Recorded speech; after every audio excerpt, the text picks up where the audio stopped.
أسوأ كلمتين باللغة الإنجليزية good job، وهي الرسالة الواضحة والصريحة والمباشرة من أجمل فيلم لسنة 2014 ويبلاش. خلوكم معنا.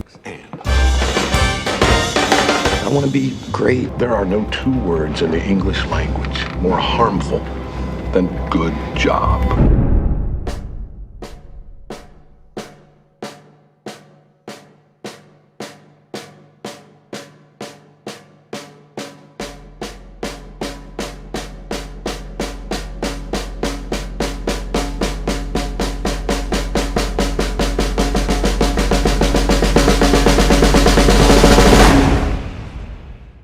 أول شيء خلونا نحكي شو يعني ويبلاش.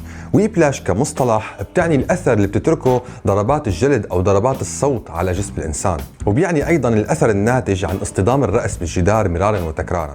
ولكن بعالم الموسيقى ويبلاش بتعني الصدمة الناتجة عند المستمع لما العازف بيتنقل بين عدة مقاطع موسيقية بشكل مفاجئ أو غير متجانس. بيبدأ الفيلم بشاشة سوداء مصاحبة لموسيقى ويبلاش بمرحلة ما قبل التصاعد، وطبعا بعدين ببلش الفيلم وبنشهد هذا التصاعد أو السيرة الذاتية لأجمل قصة موسيقية ممكن نشوفها، والتصاعد بالأحداث اللي أدى إلى خلق أو صناعة هاي الشخصية الفذة بعالم الموسيقى. وهون بيبدأ اللقاء الأول بين أندرو نيمان طالب سنة أولى بمعهد المدرب فليتشر. المدرب فليتشر اللي بيعتنق فلسفة كتير قاسية بالتدريس، وهي دفع الطالب لأقصى الحدود حتى لو اضطره الأمر إلى إيذائه نفسيا والتنمر عليه أحيانا. Buddy Rich here. Little trouble there. You're rushing. Here we go. 5, 6, and. Were you rushing or were you dragging? I don't know. If you deliberately sabotage my band, I will gut you like a pig.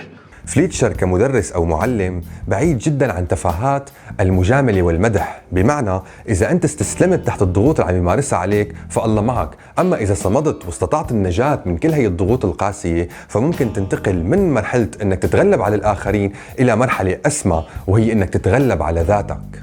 وكتير ملفت لما شفنا أندرو نيمان عم يتعرض لموجة إحباط وتكسير معنويات ملفتة للنظر، وهالشي اللي بيخليه يكون فعلا أسطورة موسيقية منقطعة النظير. وككل الأشخاص المميزين غالباً بتكون البيئة الحاضنة لهذا التميز هي بيئة ما على المستوى المطلوب. مثل ما شفنا والد أندرو نيمان كان عم بيخبره بالسينما أنه إذا ما نجحت بعالم الموسيقى فأمامك الحياة والخيارات الكتيرة، ولما رح تصير بعمري بإمكانك وقتها تمتلك منظور مختلف ومتطور وناضج أكثر عن الحياة. طبعاً أندرو نيمان لأنه صاحب حلم كتير كبير وإصرار كتير عظيم بيخبره أنه أنا ما بدي منظور، بمعنى أنه أنا بدي يكون الأفضل، أفضل الموسيقيين على الإطلاق. وهالشي بيضوي دائماً على تربية الأهل وخوفهم على الأولاد الزايد عن الحد. أنا ما عم سوق أنه طريقة فليتشر هي طريقة صحيحة، ولكن بغض النظر طريقة الأهالي عموماً برعاية الأولاد بشكل مبالغ فيه وتجنيب لأي مطب أو أي مصاعب بالحياة بيخليهم فعلاً يكونوا أشخاص عاديين بالمجتمع. I want to be one of the greats. And because I'm doing that, it's going to take up more of my time. And this is why I don't think that we should be together. الفيلم أيضاً بيطرح سؤال فكري على مستوى كتير عالي عنوانه المجد أو الحب. مثل ما شفنا نيمان كان عم يختار بين حبيبته وبين المجد لما قعد مع حبيبته خبرها انه انا ما في كفي معك بهي العلاقة، بمعنى انه انت رح تكوني عبء علي وعلاقتنا رح تتأثر بانشغالي بتحقيق حلمي باني يكون الاعظم، وهالشي رح يعمل شرخ بيناتنا، فانا رح اختصر هذا الطريق وانهي العلاقة من هذا الوقت. طبعا كل شخص له رأيه بما يتعلق باختيار او بسؤال المجد او الحب بالحياة. ناس بتختار تموت بعمر 90 سنة بجانب الناس اللي بيحبوهم بصمت وبسلام، وفي ناس بتختار درب المعارك ودرب الصعوبات اللي بيؤدي انه يحققوا شيء كتير مهم وبصمة رائعة بالحياة. كل شخص له رأيه بهذا الموضوع، ولكن الفيلم انطلق او سلك طريق المجد وتجاهل طريق الحب. You are a worthless pansy ass who is now weeping and slobbering all over my drum set like a 9-year-old girl. بيبدأ فليتشر برحلة ضغط متصاعدة على أندرو بهدف تعليمه عدة أمور تقنية إلى علاقة بسرعة الإيقاع، وبيحطه ضمن منافسة مع عازفين آخرين بديلين لإله. ولما بيتفوق أندرو بهي المنافسة بينقله لمستوى آخر ومرحلة متقدمة، وهي إنه يصارع نفسه. بعد ما بحثت أكثر عن تفاصيل موسيقى الجاز اكتشفت أنه أهم سمة لموسيقى الجاز هي الارتجال، منلاقي كتير بأنواع أخرى من الموسيقى مقطوعات موسيقية مشهورة، ولكن بموسيقى الجاز ما في شيء اسمه مقطوعة موسيقية مشهورة بقدر ما منلاقي شيء اسمه عازف مشهور بمقطوعة أو معزوفة منفردة أو مرتجلة بحفلة معينة. وهذا الشيء اللي شفناه بالفيلم عن طريق تطور أندرو من عازف موهوب إلى عازف ذو مستوى تقني عالي إلى عازف محترف، وبالنهاية بنشوف إنه هو صار عازف جاز منفرد وكامل. أندرو أبدا ما كان هدفه إنه يكون موسيقي عظيم، كان هدفه الأساسي إنه يكون الأعظم على الإطلاق. وخبره فليتشر إنه إذا ما قدرت تحقق هذا الشيء رح يكون أكبر إنجاز لك بالحياة إنك صرت أب.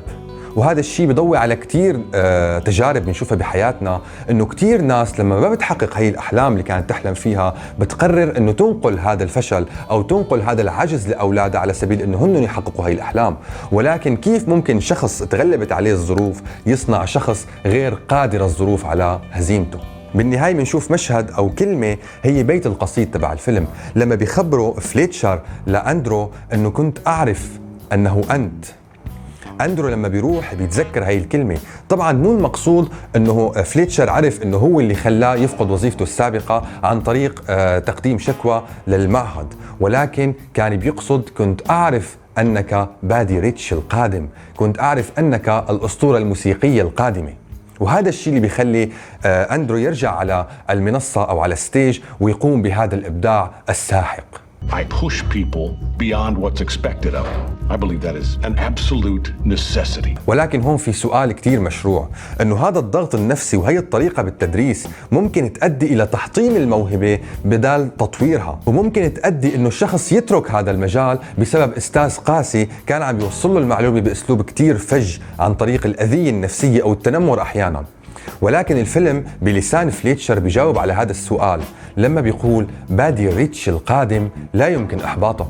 فلسفة فليتشر تعتمد على شغلة كتير مهمة وكتير دقيقة، انه اذا انا قدرت اني حطمك نفسيا وخليك تتخلى عن أهدافك، هذا الشيء بيعني إنه أنت بالأساس ما كنت بتستحق الوصول إلى هي العظمة. لهيك لما الظروف بتهزم شخص ما بالحياة وبيكون هذا الشخص معتقد بشكل جازم إنه هو عظيم وهو ناجح وهو يستحق الوصول إلى القمة، ببساطة لما هي الظروف بتهزمه هذا الشيء بيعني إنه هو ما كان عظيم من الأساس، وإنه العظمة اللي كان عم يتخيلها هي مجرد أوهام ومبالغة في تقدير الذات.